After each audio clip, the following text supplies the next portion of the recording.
Hi guys, RBB here with what I hope is another quick Photoshop tutorial. Today I would like to discuss the Magic Wand tool, which you'll find in a lot of different programs, but specifically today we're just going to talk about how the tool works here in our friend Photoshop. As usual, I found a picture online that is royalty-free and Creative Commons, so I can do what I want to with it. Yay! And also, in working non-destructively, I duplicated my background, as I've told you many gazillion times to save our background just in case. And real quick, I right-clicked on the original, went to duplicate layer, and created a backup so I don't mess this up.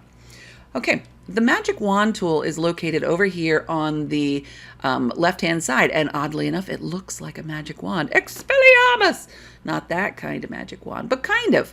What this magic wand does is if it's like my little fairy wand here, if I tap on a pixel with my magic wand, it will select that color range. So what the Magic Wand does, it's a selection tool, just like the object selection, the quick selection, Magic Wand selection. There are many different types of ways to select depending what you're selecting. If you want to select an area by color, if that makes sense, like grabbing the sky would be very difficult if I were going to try to like trace around the balloons and then take that away from my selection. This is a really odd shape. So a lot of other types of selections wouldn't work, but grabbing all this sky is a perfect time to use the Magic Wand tool because it's going to cluster things together by color. Okay, so I'm going to start my timer and keep myself under control. So my Magic Wand right here has controls. If we click on any tool, we'll see our controls across the top. And those controls, this is about adding and subtracting from a selection. Sample size, point select means if I click on one pixel, it is going to grab all pixels that are similar to that color. Now, RBB, why didn't it grab the whole sky? Because this color and this color and this color and this color are very different. So it's going to select colors within a range because at some point it's got to stop. Why not go to green? Why not go to purple? We have a range of colors and we tell it how tolerant to be, which brings up tolerance right here. The tolerance is often set to like 20 or 30 by default. The higher the tolerance, the more tolerant I am, the more people I get along with. So it's like, come on, all the other blues come along too. So if I raise this up to say 50 and I click that same area again, it's going to select a slightly larger area because I'm more tolerant to these lighter blue pixels. If I lower the tolerance, then I'm more like, Archie Bunker. I'm very intolerant and I don't get along with anybody except for people who are exactly like me in this dark turquoisey color. Okay. Back here, we sort of breezed past this point sample, which I told you meant that we clicked on a single pixel. Sometimes we want an average, and we can choose 3 by 3 all the way up to 101 by 101. Reason being is because something like this hot air balloon or even the sky has some variation color, but not wildly different, like say a person's skin.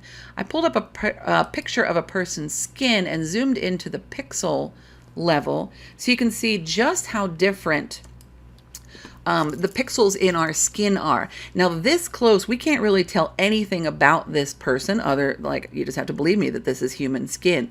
We've got dark, we've got pink, we've got light, we've got white, we've got brown, we've got greenish. So picking any one of these colors would not be representational of this person's skin. So if I were picking a person's skin tolerance, I would go up to 51 or even 101. We're going to leave it at point sample because we're picking something like the sky. Okay, moving along over here, anti-alias tries to make it not just cut straight off. Aliasing is usually about jaggedy edges. Contiguous is very helpful. Now here's your vocabulary quiz for the day. I'm going to deselect, that's Control or Command D. Contiguous. I'll give you a hint. There are 48 contiguous states.